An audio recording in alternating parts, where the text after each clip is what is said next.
Our grandfathers and our great grandfathers would be pretty embarrassed with our generation. And this is all because of one key difference that has happened in our generation that was not present in your father's or our grandfather's generation. And it's not entirely your fault that they would be embarrassed with us, but there is things that we can do to make it better. So in this video, you're gonna learn two things.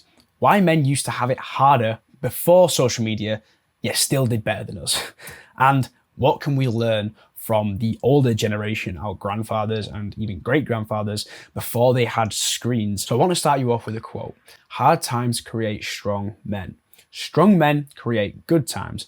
Good times create weak men, and weak men create hard times. And here is a little graphic just to demonstrate that. But you might be thinking, why is this relevant? What's this got to do with anything? Well, one major thing has changed and is accelerating unlike anything that we've ever seen before. What is that? It is technology, algorithms, screens, social media. It's the one thing that has really accelerated way faster than anything that we've experienced before. And that is having a pretty negative impact on this generation of young men. In our grandfather's generation, when you turned 18, you had way more responsibilities, way more expectations, okay? You had to get a house, you got married a lot earlier, you had to build a family and build wealth, build a legacy and work hard. The key with all that being working hard, because again, less income, less opportunity. It was harder back then to achieve the things that you and me are trying to achieve now. There was way less opportunity, less technology, less communication.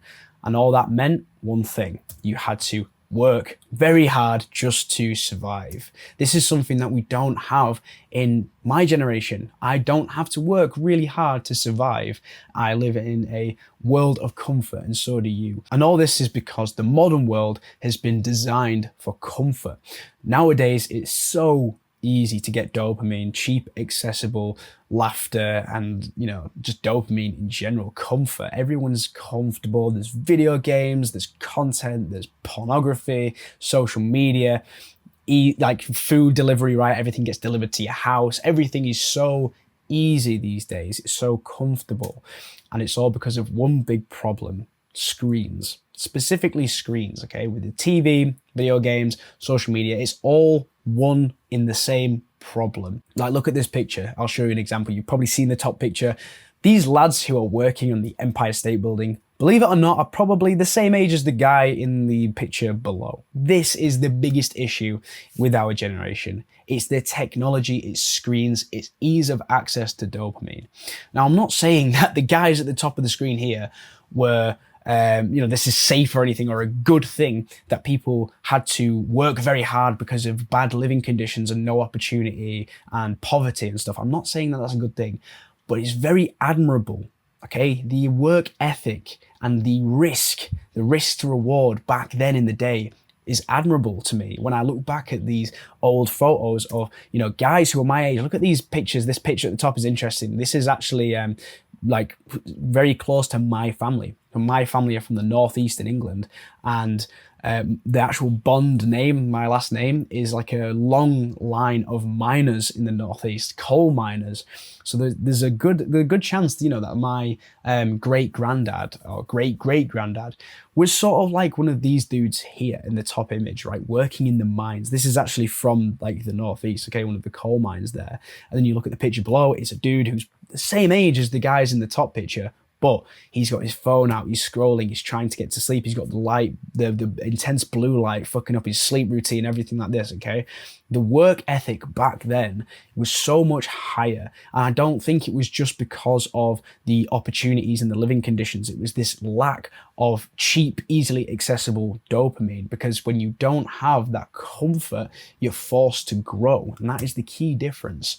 So what can we learn then from the older generation? What can we actually take away from the past kind of endeavors of our grandfathers to actually bring into life today to make our lives better, to make us better people? What can we do? So there's a couple of things we can learn from them, and one of the key things is they face the real world. Now, what I mean by that is, loads of guys who are addicted to social media and locked in this digital landscape, right? The digital world. It's like escapism. You can escape to TikTok. It's not just because you fancy scrolling TikTok. It's because you're tired, you're low energy, you need some dopamine. You don't exactly go to TikTok to search for a specific thing. You just get onto TikTok and the algorithm shows you the videos that you like the most, and you get this comfortable, warm kind of digital room that you can lock yourself away in, and you get disconnected from the real world. But I think it was better back in the day when you had to just face the real world, okay? If you weren't making money, it was like, oh, I'm poor. Let's not just escape that fact. Let's go and face it and do something about it and work to make that different, right? To make my circumstances better. Okay, there was no digital escape. And it's something I've said for a long time, but I genuinely think that comfort and being in constant comfort is the killer of growth. I think you need to be in a more risky, dangerous scenario where things are a bit more desperate for you to actually grow and to take that action to make change in your life and to actually move the needle. And that is what our grandparents were in that situation, because there was less opportunity. There wasn't any escapism. You had to work hard. So we need to try and harness that old world grit. Right, the old world grit. It's like the ancient technology in a video game, the ancient magic, okay? And it's the hard work and resilience that came with that generation. And that's why they were able to build such a strong foundation for your parents, and then they've kind of had this more comfortable life, and then that's bred you into being this kind of weak-minded, no resilience, no hard work, no focus kind of guy. And we need to kind of go 2 steps back and harness that like old magic from back in the day, right? Bring it into your life now and have that kind of old person mindset where you're just going to work, you're going to put the hard effort in, you're not going to let your attention and time and focus be stolen away from social media companies. But to do this, you need to just first acknowledge that you do have a problem with social media. And this is the first step for me, was acknowledging that actually, yeah, I was spending hours a day mindlessly consuming content. And then once you've acknowledged that, you can just set yourself free from the addiction and start leveling up in the real world. Because right now you might be leveling up in a video game. You know, in GTA, you have your strength stat and, you know, fucking running stat, driving stat. Okay, you're leveling yourself up in the digital world with video games, you know, social media. Maybe you're getting some followers on your meme page on Instagram. Okay, you're leveling up, but you need to level yourself up in the real world, mate. Okay, actually go to the gym and train. Actually go and improve your cardio. Go and read books and learn new skills. One of the main skills that I've learned from just working and acting in the real world is video editing. And I don't really edit these videos too much, but I actually am quite good at video editing, and that's enabled me to get a client that I now work for who is paying me enough money where I've been able to quit my job and move to Thailand. I'm moving to Thailand next week, and I'm going to be working on that client and making a bit of money whilst I'm out there. It's not loads, but it's enough to kind of get me by whilst I'm living in Thailand. And that all came from real world implementation and practice and learning a new skill in the real world, not in a video game, not in the digital world. And then once you've acknowledged that and you actually level yourself up in the real world, you can then take that leap and actually get rid of social media, get rid of the screens. The whole point of this video is just outlining that kind of old world energy that I personally really admire from that generation that feels like they kind of built the world as it is today. They had that grit, the determination, you know, they went through like world wars. The world was a much more, underdeveloped place compared to now.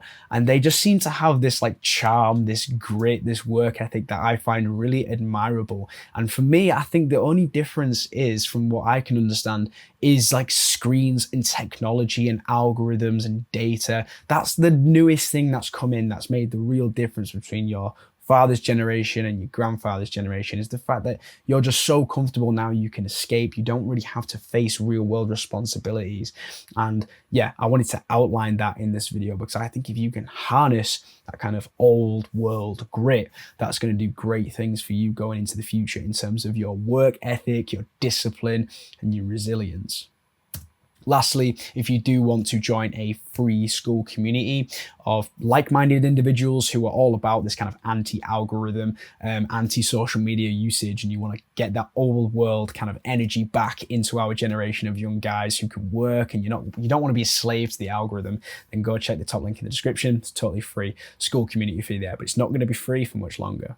Okay, bro, thank you so much for watching the video. I really hope you found that at least interesting or informative in some way, and I'd really appreciate it if you left me some feedback on how I can improve these videos. I'm trying lots of new things at the moment, and I would really appreciate any kind of constructive criticism that you could give me. It's all really, really appreciated. Okay, thank you so much for watching the video, mate. I'll see you in the next one.